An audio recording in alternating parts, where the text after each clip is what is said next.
অর্থাৎ এখন এখানে দুইটা অ্যামিনো অ্যাসিড আসলো এবং পরবর্তী যে কোডনটা ছিল সেই কোডনটা এই জায়গাতে আসলো।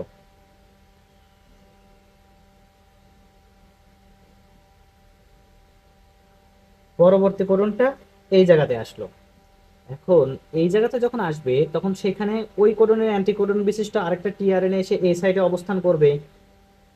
এই সাইডে অবস্থান করাকালীন এইখানে যে এই সাইডের যে নতুন যে একটা অ্যামিনো অ্যাসিড আসলো, এইবার আগের দুইটা অ্যামিনো অ্যাসিড যে এইটার সাথে যুক্ত হবে। ই সাইডে যে প্রথম টিআরএনএটা ছিল এটা বের হয়ে চলে যাবে এবং পি সাইডেরটা আবার ই সাইডে যাবে।